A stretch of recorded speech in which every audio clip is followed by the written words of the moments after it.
Narito ang malalaki at makabuluhang balita ngayong araw. Hataw Balita ngayon.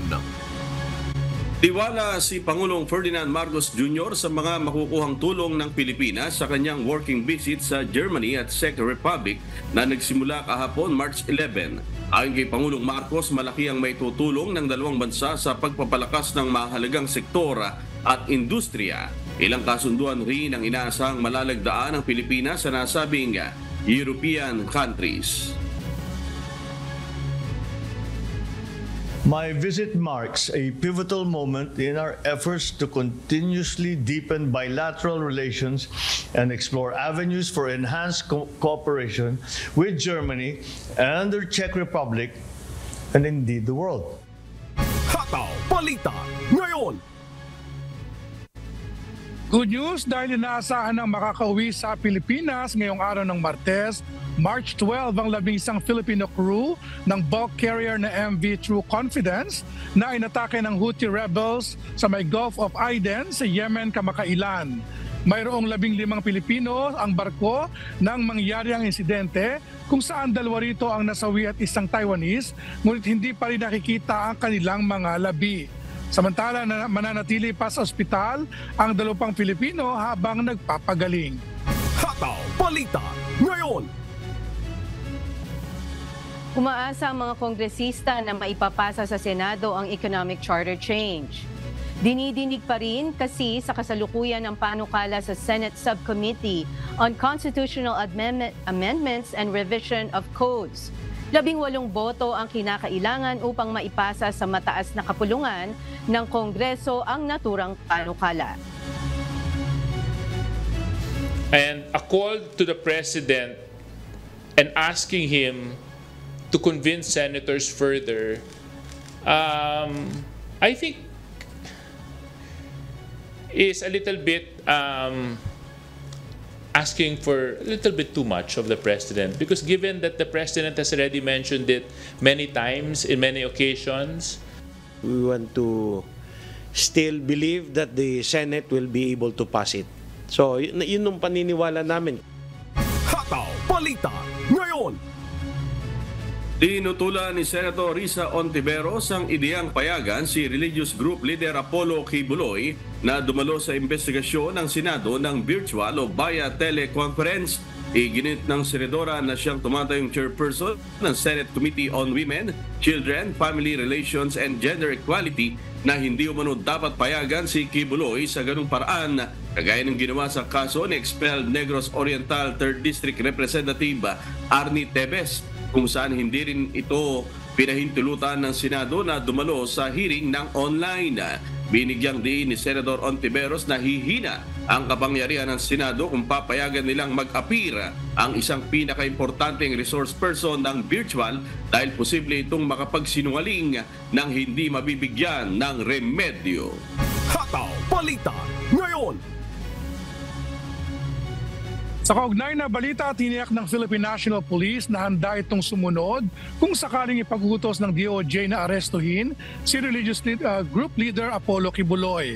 Ayon kay PNP Public Information Office Chief Philippine Colonel Jean Fajardo, lagi silang nakalalay kung kailangan ng ibang ahensya ng gobyerno ang assistance.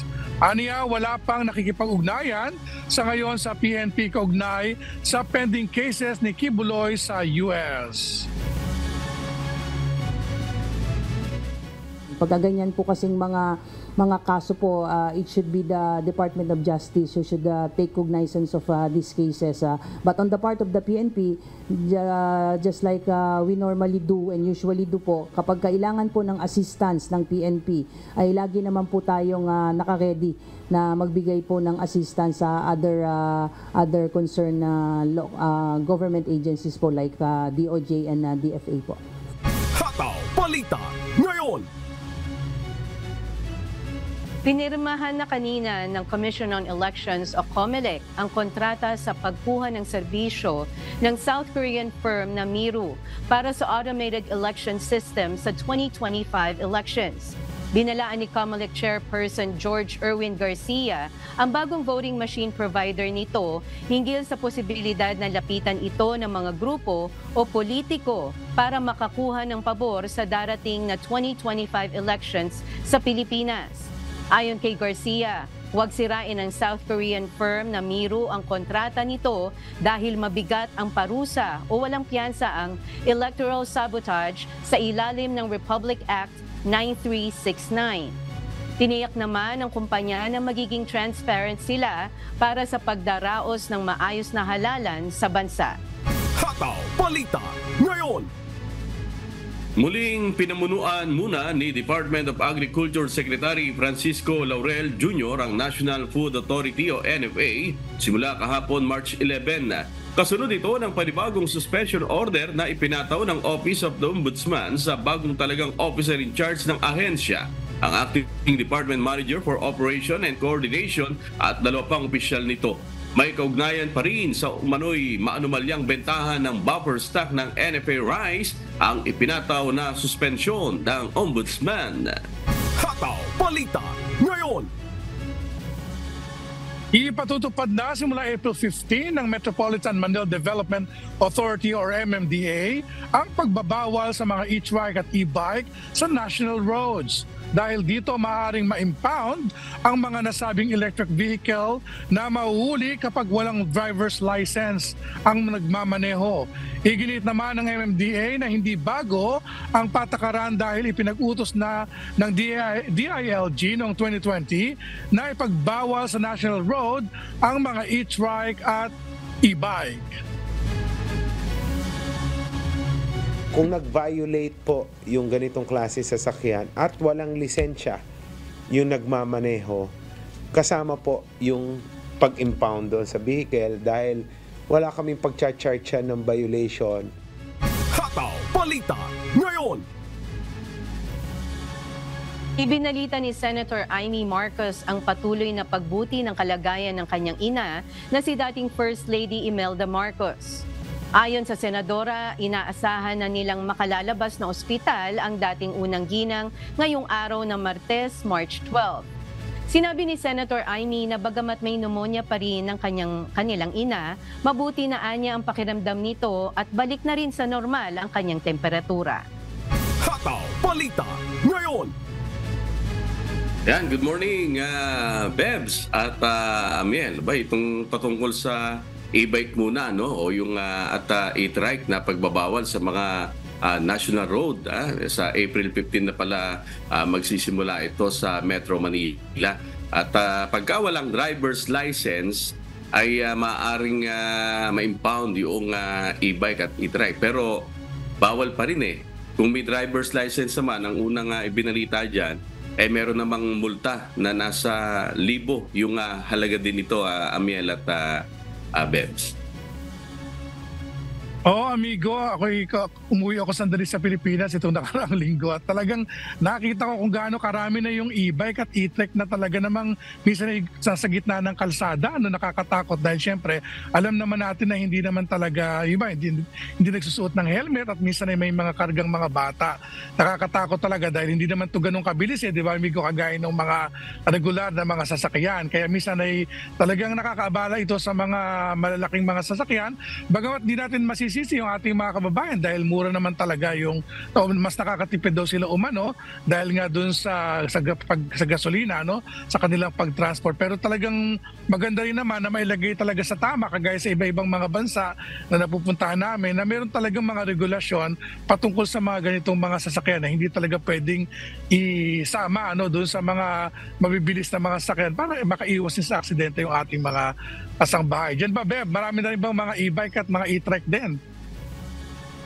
Kamusta kayo, Sherwin at Amiel? Dito wala namang e-bike at saka e-trike. Marami dito mga motorsiklo na malalaki. At syempre, hindi ka talaga, kahit hindi sa national roads o main roads, kailangan basta inilabas mo yung sasakyan mo, kailangan may driver's license ka. Kasi kailangan mo rin malaman kung saan ka dapat pupwesto, ano yung ibig sabihin ng iba't ibang mga road signs. Kasi parang makaiwas at manatiling safe yung pag-ooperate mo dahil hindi lang naman yung mismong nagmamaneho ang mai-involve, lalo na kung hindi ka marunong pumesto, maaalangan ka no? Pag nagmamaneho ka, minsan pag nakasalubong ka ng alanganin yung pwesto, medyo pati ikaw maaalangan na rin, di ba no, amigo? Oo, tama yan. Pero itong pagpunta ni Pangulong Marcos sa Germany para sa kanyang working visit. Ano ba ang opinion ng ating mga kababayan dito sa inyong lugar? Yung pagbisibisita niya sa iba't ibang mga bansa, Bebs at Amian. Amigo, marami na tayong mga kababayan na mga pupunta galing sa Taiwan papuntang Czech Republic. Marami tayong mga kababayan na talagang nagko-cross country at nakikita nila yung trabaho o oportunidad dyan sa bansa na yan. At mag-isa iba't yung bahagi ng Europa ay sana nga ay magbunga ito ng mabuti sa ating mga kababayan. Isa kasi sa mga nirereklamo ng ating mga kababayan yung hirap ba nila na magproseso ng mga dokumento kaya kinakailangan nilang mag-third country, mag-second country bago sila makapunta doon sa kanilang destination. Pero sana nga ay magkaroon ng mas mga agreement na mas mapapadali yung pagbiyahe ng ating mga kababayan. Bebs? Oo, at saka syempre yung di ba, maganda yung makapanatili tayo ng maganda relasyon sa iba't ibang lugar kasi marami rin silang maitutulong sa atin, hindi lang naman financial, ganun din sa larangan ng education. Lalo na excite nga ako kasi kilala naman ng Germany sa engineering, di ba no, amigo? At saka siyempre, iba yung pakikipag-usap ng personal ng mukhaan kaysa virtual lang. Ayan.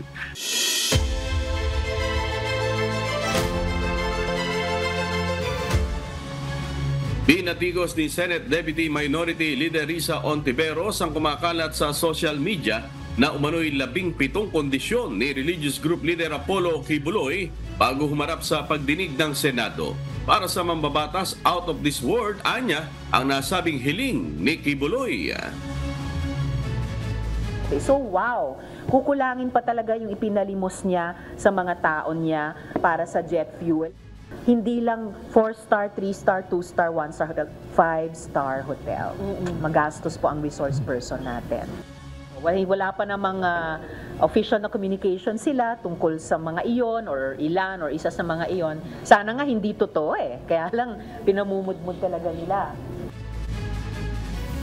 Sa kabila nito, itinanggi naman ang kampo ng religious group leader na may hinihingi itong kapalit.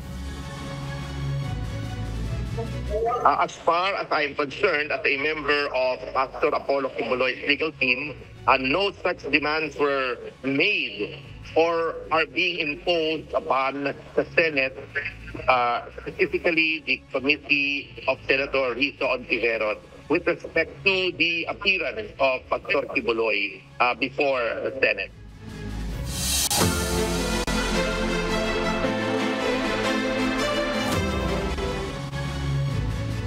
Dalawang araw nang suspendido ang face-to-face classes sa 200 pampublikong paaralan sa Negros Occidental dahil sa sobrang init ng panahon.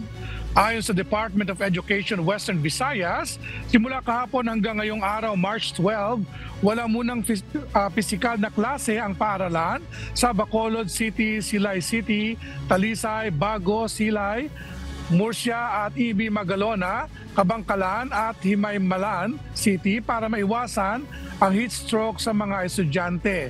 Nag-shift muna ang mga mag-aaral sa alternative classes para tuloy-tuloy pa rin ang kanilang pag-aaral. Ayon pa sa DepEd, nasa jurisdiksyon ng mga local chief executive ang pagdeklara ng suspension ng klase dahil sa mainit na temperatura. Batay kasi sa forecast ng Pag-asa, aabot sa hanggang 41 degrees Celsius ang heat index sa Negros Occidental, kaya pinapayuhan ng mga estudyante na manatili muna sa loob ng bahay at iwasang lumabas kapag tirik ang araw o tanghaling tapat. Hataw Balita ngayon. Bagamat fire out na ang mga naitalang forest fires sa Benguet, muling magsasagawa ng cloud seeding ang Philippine Air Force ngayong araw ng Martes, March 12. Layo ng aktibidad na makapagdulot ng pag-ulan para mabasa ang bulubunduking bahagi ng nasabing probinsya. Si Grace Doctolero, humahataw. Hataw Balita ngayon. Plano ng Philippine Air Force na magsagawa ng cloud seeding operations upang maapula ang forest fire sa Benguet. March 2 and 12 last day daw nila, ma'am. Depende daw, ma'am, kung saan yung clouds kasi nagbe-base sila dun sa formation ng clouds, ma'am. Sa accumulation ng clouds ba? Ayon kay Fire Superintendent Jesse Anasio, ang head ng Bureau of Fire Protection Benguet, inaasahan nila na ngayong araw ng Martes ay maisasagawa ang naturang plano. Hopefully, bumagsak po yung ulan para at least mapasa po yung mga Kasi super dry yung mga yung pinuntahan namin, as in super dry yung mga pine needles doon, ma'am, which is yung mga pine needles is madaling madaling sumiga. Mababatid na binalot ng makapal na usok at haze ang Benguet at Baguio City matapos na tumamang 8 forest fire sa rehiyon. Tinupok ng forest fire ang bahagi ng Mount Santo Tomas na halos umabot na sa vital installations, sa communications, TV at radio equipment sa lugar. Samantala, idiniklarang fire out na bandang alas 10 ng umaga noong Lunes, March 11, ang nasunog na bundok na bahagi ng Tabawangin, Balili, La Trinidad, Benguet. Nakiki-coordinate kami kay DENR and likewise din dun sa mga LGUs po kung pwede silang magpalagay ng or mag-construct ng water reservoir or catch basin, ma'am, dun sa mga strategic areas sa mga kabundukan natin, especially dun sa mga reported na laging may forest fires po natin kasi yun po yung magiging katulong po natin, lalo na sabi ko nga inaccessible po yung yung mga ibang areas hindi natin mapuntahan through the use of yung mga fire truck po natin, ma'am. Malapit sa tanyag ng Mount Kalugong ang nangyaring sunog. Nabatid na Marso 2 nang simulan ng mga naturang government agency ang cloud seeding kasabay ng tumitinding init ng panahon. Gamit ang civilian Piper na Baho aircraft, magpapakalat ng 200 kilo ng sodium chloride sa kaulapan ng Benguet ang mga autoridad. Grace Doctolero, humahataw sa balita ngayon. Hataw Balita ngayon.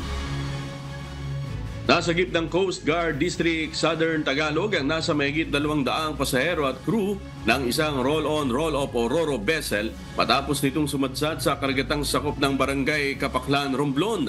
Samantala, natagpuan din ng Philippine Coast Guard ang isang mangingisda na 3 araw nang nawawala sa Agno, Pangasinan. Si Benedict Samson, humahataw. Hataw Balita ngayon. Kaagad na nagsagawa ng rescue operation ng Coast Guard District Southern Tagalog matapos makatanggap ng ulat na mayroong roll-on, roll-off o RoRo vessel ang sumadsad sa karagatang sakop ng barangay Kapaklan, Romblon bandang alas 11:45 ng gabi noong Linggo, March 10. Ayon sa Philippine Coast Guard o PCG, nasa 168 passenger, 55 crew at 21 rolling cargos ang laman na naturang sumadsad na RoRo. Ligtas namang nasagip ang mga pasahero at dinala sa Romblon Public Plaza para maasistehan ng lokal na pamahalaan. Kaagad ding naglatag ng oil spill boom ang Marine Environmental Protection Unit upang kaagad na mapigilan kung magkakaroon ng pagtagas ng langis. Sa kasalukuyan, wala namang namata ang oil spill sa palibot ng sumadsad na RoRo at wala ring nasira sa mga marine sanctuary sa naturang lugar. Tinatayang bandang alas 6 ng gabi nitong Lunes, March 11, ihahatid na ang mga na-stranded na pasahero. Samantala sa Pangasinan, tatagpuan ng PCG ang isang mangingisda na 3 araw nang nawawala sa bayan ng Agno, Pangasinan. Ayon sa mga otoridad, umalis noong March 7 ang mangingisda na kilalang si Dexter Abalo sa barangay Aloleng, Agno, Pangasinan upang mangisda. Ngunit nang papauwi na sana ito, natamaan naman ng dolphin ang kanyang bangka dahilan upang tumaob ito. Matapos ang ginawang air surveillance ng PCG aircraft, namataan noong Linggo, March 10 ang lokasyon nito na may layong 17 nautical miles sa karagatang sakop ng Agno, Pangasinan. Matapos matukoy ang lokasyon, nakapag-deploy ng pribadong bangka ang PCG at dito na nila nasagip ang nawawalang mangingisda. Nahihatid naman ito sa kanilang tahanan matapos na mabigyan ng medical treatment. Benedict Samson, humahataw sa balita ngayon. Hataw Balita ngayon. Siyam na miyembro ng rebelding grupong New People's Army o NPA Caraga Region ang sumuko at nagbalik loob sa pamahalaan sa pagpasok ng buwan ng Marso. 5 sa mga ito ang nagmula sa probinsya ng Agusan del Norte at 4 naman sa Surigao del Sur kung saan kasama nilang isinurrender sa Philippine Army ang kanilang mga baril gaya ng AK-47, M16 rifle, 45 pistol at M79 grenade launcher. Ayon sa Armed Forces of the Philippines, takot ang nag-udyok sa mga sumukong rebelde dahil sa patuloy na combat operation ng militar sa rehiyon. Gayon din ang patuloy na paghina ng puwersa ng komunistang grupo. Samantala ngayong buwan din ng Marso, nasa 66 na dating rebelde sa Surigao del Sur ang nakatanggap ng nasa 5.3 million pesos na financial assistance mula sa Enhanced Comprehensive Local Integration Program.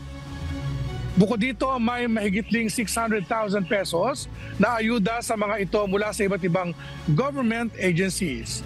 Ayon sa pamahalaang panlalawigan ng Surigao del Sur, patuloy ang pagsuportang ibibigay para sa mga sumusukong rebelde sa probinsya para makabalik sila sa normal nilang buhay at muling makapiling ang kanilang mga kaanak.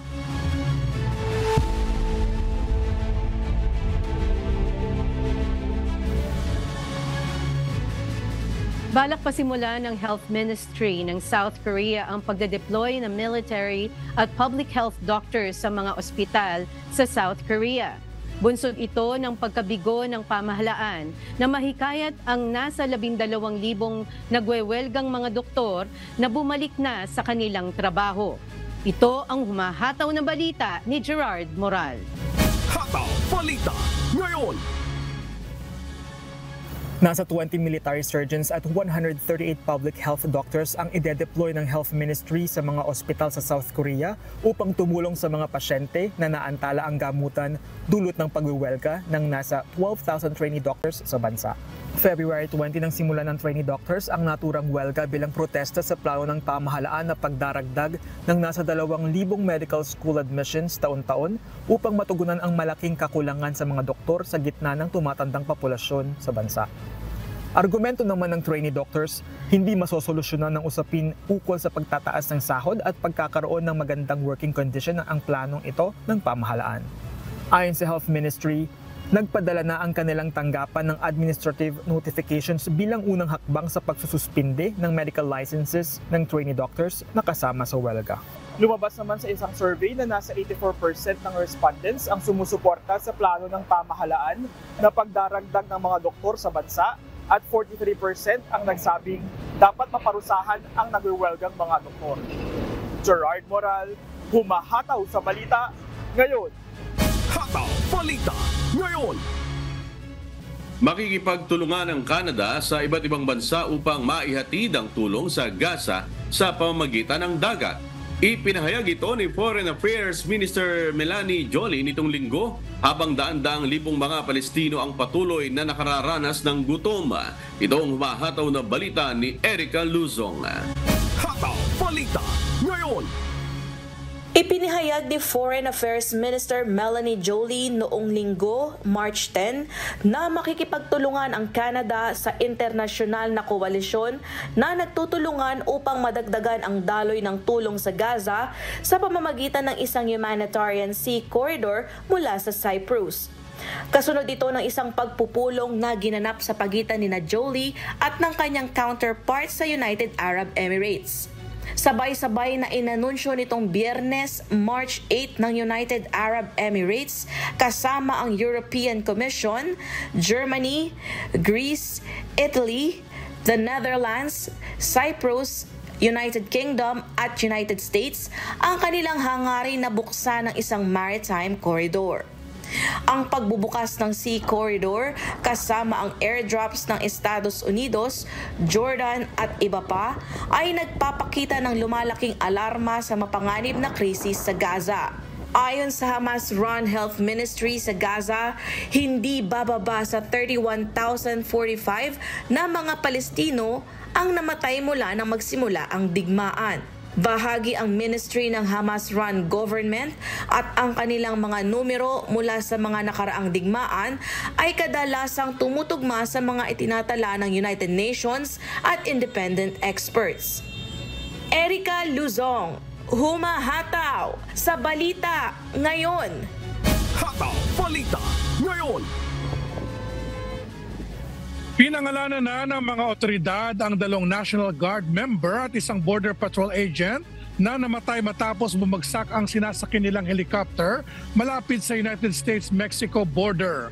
May humahataw na balita si Miguel Rey de Leon.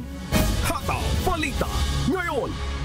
2 National Guard member at isang Border Patrol agent ang namatay habang isa naman ang sugatan sa pagbaksak ng National Guard Lakota UH-72 chopper nitong Biyernes, March 8 habang ito ay nasa ibabaw ng US-Mexico border malapit sa Rio Grande, Texas border.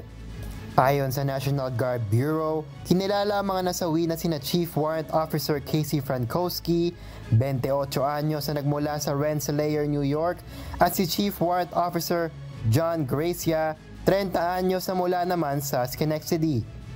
Samantala, sa pahayag naman ni Security Secretary Alejandro Mayorkas, ang Border Patrol agent na nasawi ay kinilalang si Chris Luna.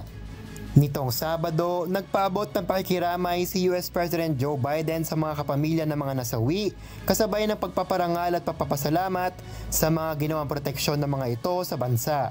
Sa kasalukuyan, iniimbestigahan pa ng mga otoridad ang dahilan ng pagbaksak ng eroplano.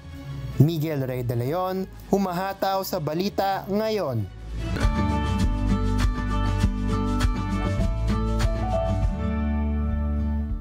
Alamin ang magiging lagay ng panahon sa iba't ibang bahagi ng bansa ngayong araw ng Martes. Panoorin po natin ang update mula sa Philippine Weather Bureau Pag-asa. Sa kasalukuyan po yung mga weather systems na nakakaapekto pa rin sa ilang bahagi ng ating bansa. Yung hanging amihan or northeast monsoon na nakakaapekto dito sa may extreme northern Luzon area. Samantalang patuloy pa rin po yung pag-iral ng easterlies or yung mainit na hangin na nanggagaling sa dagat Pasipiko sa nalalabing bahagi ng ating bansa. Kung makikita po natin dito sa satellite image, meron po tayo namamataan na maninipis na mga kaulapan na umiiral na nakakaapekto sa bahagi ng Central Luzon, Calabarzon, and Metro Manila area. So posible po ngayong araw may mga pag-ulan mararanasan mostly dito sa eastern sections ng Central and Southern Luzon area. Samantalang itong mga kaulapan na namamataan po natin ay most likely tatagal ngayong umaga and then aaliwalas naman po pagdating ng hapon. Sa nalalabing bahagi naman po ng ating bansa, meron din po tayo namamataan ng mga kaulapan na posibleng makaapekto sa silangang bahagi ng Mindanao area. So possible din po yung mga kalat-kalat mga pagulan, pagkidlat at pagkulog sa ilang bahagi ng Mindanao. And for the rest of the country, wala naman po tayo namamataan na makapal na kaulapan na posibleng magdala ng maghapon na mga pagulan sa anong bahagi ng ating bansa. So generally fair weather conditions pa rin po tayo ngayong araw, liban na lamang yung mga chansang isolated na mga pagulan. Wala din po tayong binabantayan na low pressure area o bagyo sa loob at labas ng ating Philippine Area of Responsibility. Sa kalagayan po ng ating karagatan, wala po tayong gale warning. Iba yung pag-iingat lamang po sa mga planong pumalaot dito sa may Northern Luzon at silang bahagi ng ating bansa dahil nasa moderate to rough po yung sea conditions po natin. So asahan pa rin po natin yung posibilidad ng mga maalo na karagatan. Ngayong umaga, si Haring Araw ay sisikat ng 6:06 a.m. at lulubog naman mamaya ng 6:06 p.m. At napanood po natin ang update mula kay Pag-asa Weather Specialist Rhea Torres. Tandaan, sa bawat araw na ating nasisilayan, tayo magpasalamat sa Diyos na may lalang.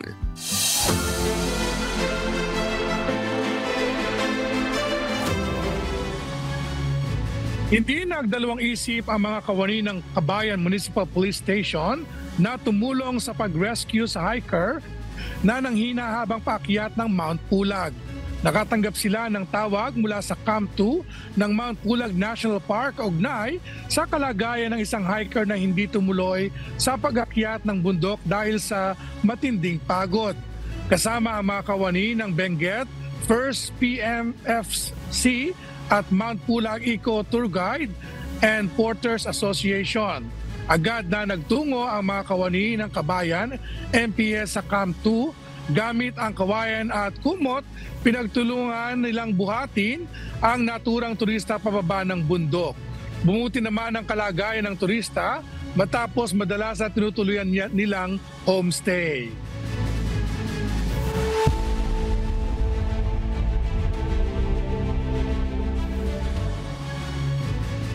Sumaklolo na ang mga sundalo ng Estados Unidos para ilikas ang mga tauhan ng US Embassy sa bansang Haiti. Sa gitna ito ng lumalalang gang violence sa nasabing bansa na layong pababain sa pwesto ang kanilang Prime Minister. Mula sa Los Angeles, USA, may humahataw na balita si Klein Sinka. Live! Hataw Balita ngayon! Magandang araw, Klein. Kamusta ba yung naging operasyon ng US military sa gitna ng gulo doon sa Haiti? Debs, nagsagawa na airlift operation ang United States military sa Haiti upang ma-evacuate ang mga American personnel mula sa US Embassy dahil sa tumitinding gang violence sa bansa, ayon sa pahayag ng US Southern Command.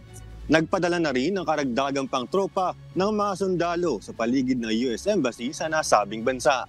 Naisagawa ang naturang operasyon 1 linggo matapos ang naganap ng pag-atake ng mga armadong gang sa dalawa sa pinakamalaking kulungan sa Caribbean nation na nagdulot ng pagtakas ng mahigit 3,000 inmate. Kasabay ito ng pagpunta ni Haiti Prime Minister Ariel Henry sa Kenya upang magbigay suporta sa deployment ng United Nations Multinational Force. Sa kasalukuyan, nasa ilalim pa rin ng state of emergency ang Haiti hanggang April 3. Isang emergency meeting ng Caribbean leaders ang ginanap sa Jamaica kahapon, March 11, para pag-usapan ang nasabing krisis. Kabilang sa mga naimbitahan sa pagpupulong ang mga leaders mula sa USA, France, Canada, UN at Brazil. Balik sa iyo, Bebs. Alright, maraming salamat, Klein Sinka mula sa Los Angeles, USA.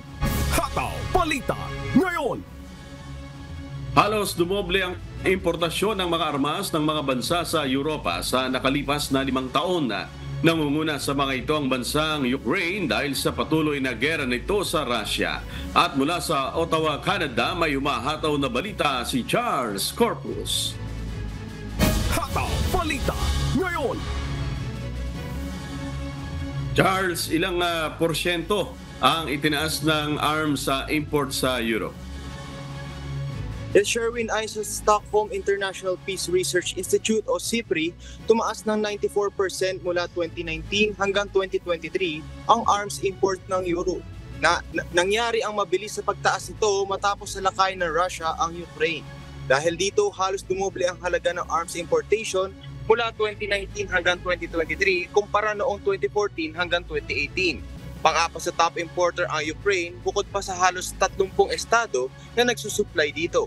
Tumaas naman ng 17% ang arms export ng United States mula 2019 hanggang 2023 habang nabawasan naman ng kalahati o 53% ang arms export ng Russia.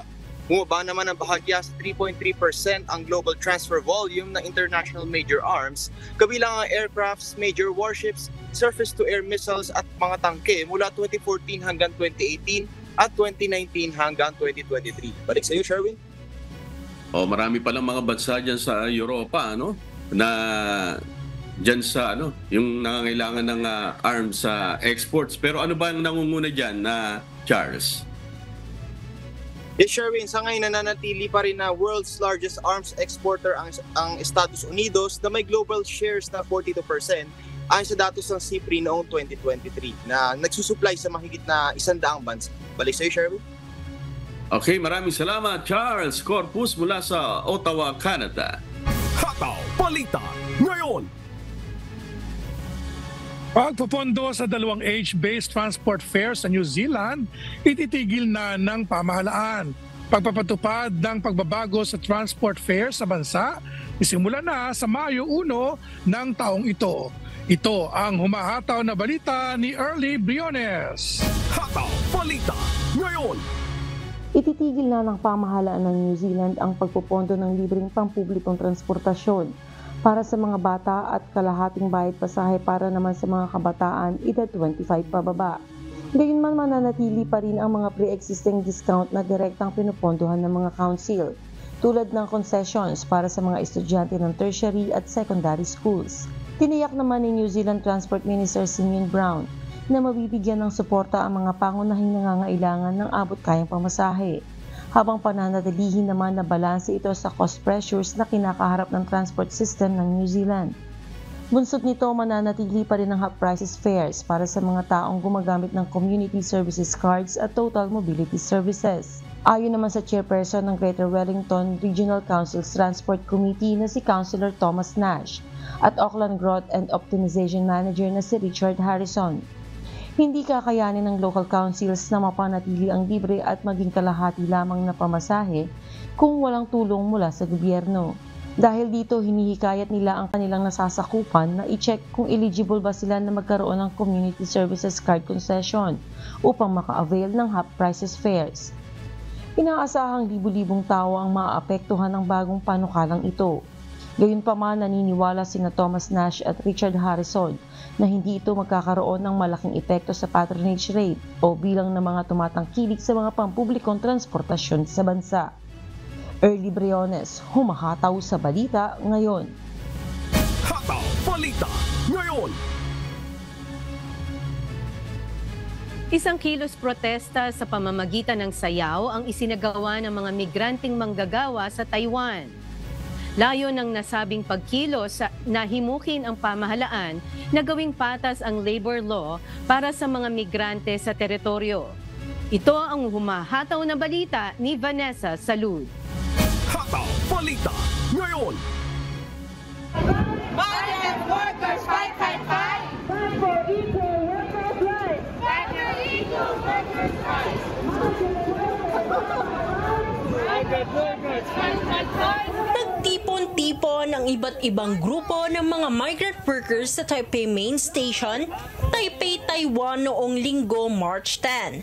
Sa pamamagitan ng isang sayaw na tinawag na Dance for Freedom, ipinahayag ng mga migrant worker ang kanilang pagtutol sa diskriminasyon, sexual harassment at violence against women. Tinaluhan ang isinagawang protesta ng mga manggagawang karamihan ay nagmula sa Southeast Asia. Ilan din sa panawagan ng mga labor activist ang alisin na ang paniningil ng broker's fee at hindi patas na labor law sa Taiwan. Mga domestic helper, mga caretakers, dahil sila po ay hindi kasali sa Labor Standard Act, wala silang day off, wala silang kalayaan. So, yung natin, panawagan natin na sana suportahan ng ating gobyerno yung panawagan ng mga migrante, lalo na ng mga migranteng mga kababaihan. And we fight for the rights, the dignity and human rights and fair treatment for all the migrant workers. They come here to work. They become part of our society. So we should treat them fairly and equally. They should have the rights. They should be protected by all the laws. But what we see now is most of the laws are not relevant when regarding to the migrant workers.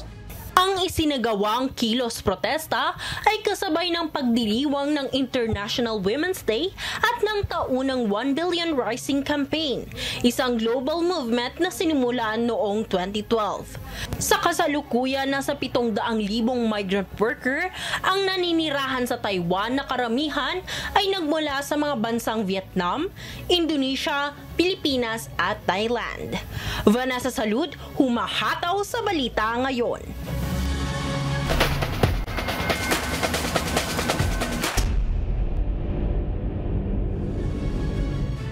Nasungkit ng defending champion AFP Lady Gunnar at silver medalist Senate Lady Defenders ang panalo sa opening games ng UNTV Volleyball League Season 2 nitong linggo.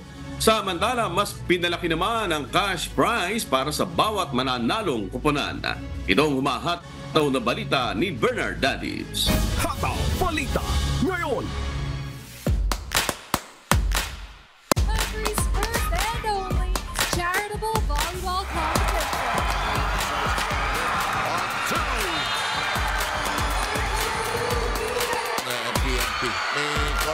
Makapigil hiningang bakbakan ang nasaksihan sa opening games ng UNTV Volleyball League Season 2 na ginanap sa Rizal Memorial Stadium sa Maynila. Sa Game 1, namuhunan sa magandang atake ang Lady Patrollers para kunin ang Set 1 laban sa defending champion AFP Lady Gunnars 25-18. Second set, hawak pa rin ng Team PNP ang momentum 30-28. Subalit pagsapit ng third set, naka-bounce back na ang defending champion 17-25. Nagtuloy-tuloy na ang magandang chemistry ng Lady Gunnars na kumuha ng mayorya ng puntos sa atake at opponent errors. 17-25 sa fourth set at 11-15 sa last set. Panalo ang AFP Lady Gunnars. From that time on the side of the Senate. Ay, sus, ano sabi mo? The other end as well by Angeles. It's a break. All into play. Live with the set. Well done, coming up the bench. At sa Game 2, dinumina ng Season 1 silver medalist Senate Lady Defenders ang Judiciary Justice Servers sa hardcourt via 3 straight sets. Nanguna sa Lady Defenders si Menchie Tubiera na humakot ng 22 points. 20 dyan mula sa atake at 2 naman sa blocks. Samantala, mas pinalaki naman ang cash prize ngayong season na aabot sa mahigit 2 million pesos na itutulong ng lahat ng kasaling team sa kanilang napiling beneficiaries. Pinangunahan ni Mr. Public Service, Kuya Daniel Razon, ang opening program kung saan pumarada at pinakilala ang 8 team na magtutuos para sa 1 million pesos championship prize.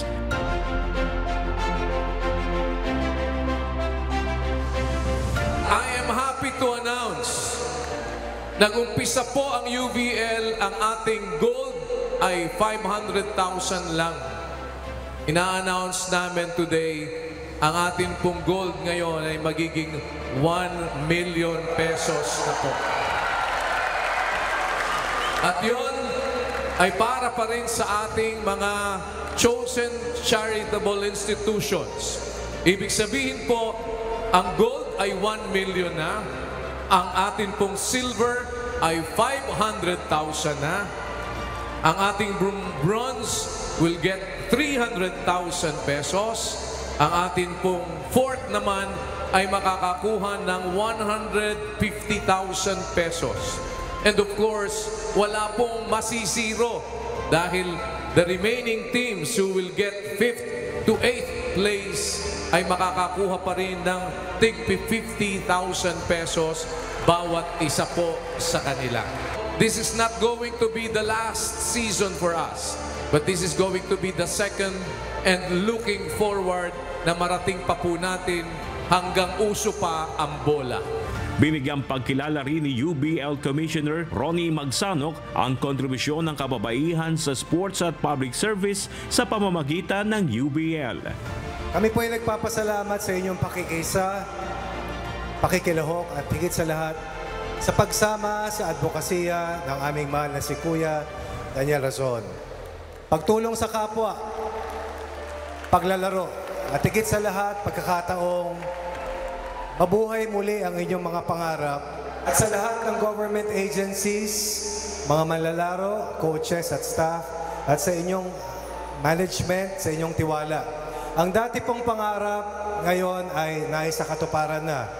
Ang dati pong pinag-uusapan na nagsimula sa 6 na teams, ngayon ay 8 na. Samahan niyo po kami na palakihin, palawigin at mas marami pong matulungan ang UNTV Volleyball League. Good luck po sa inyong lahat. We believe in women empowerment. We believe in equality. We believe in sports and charity. But more than that, we believe in all of you. And thank you for being with us. Nagpapasalamat naman si Kuya Daniel Razon na siyang may konsepto ng natatanging liga ng public servants sa lahat ng mga sumaling team sa Season 2 ng UBL. Binigyan ng mga ito ng plaque of appreciation. Una ang ating pasasalamat sa Panginoon sa muling pagkakataon na ipinagkaloob sa atin upang atin pong maisagawa ang ganitong aktibidad. Nagpapasalamat sa participation ng ating mga teams mula sa AFP, sa DFA, sa Judiciary, PNP, at sa Senate. At sama-sama din nating i-welcome ang ating 3 bagong additional teams, ang BFP, ang COMELEC, at ang SSS. Bilang mga public servants, alam ko po na sa puso ninyo ay ibig ninyong maipagpatuloy na makagawa ng kabutihan sa ating mga kapwa-tao. At isa ito sa ating mga paraan na ginagawa. Abangan ang susunod na game ng UNTV Volleyball League sa darating na Miyerkules, March 13, 2024 sa Paco Arena. Mapapanood pa rin ito ng live sa YouTube channel ng UNTV at UNTV Sports. Bernard Daddies, humahataw sa balita ngayon.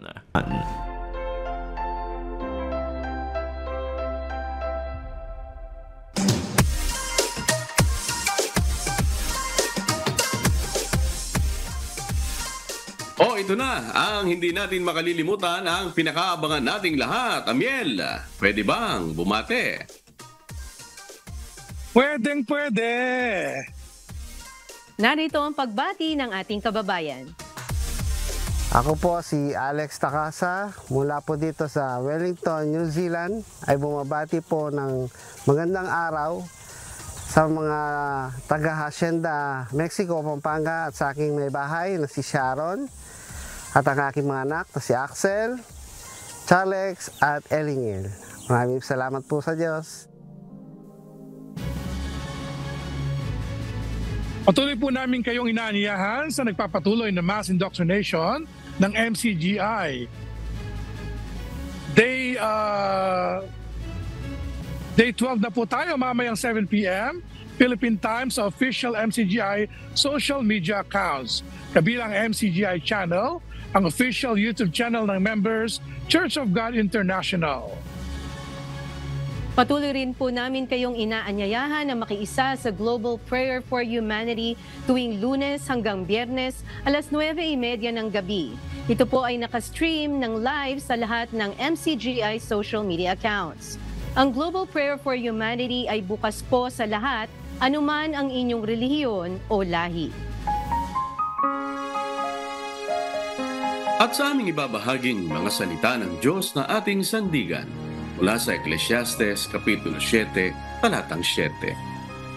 Tunay na nagpapamangmang sa pantas ang pagkapighati, at ang suhol ay sumisira ng unawa.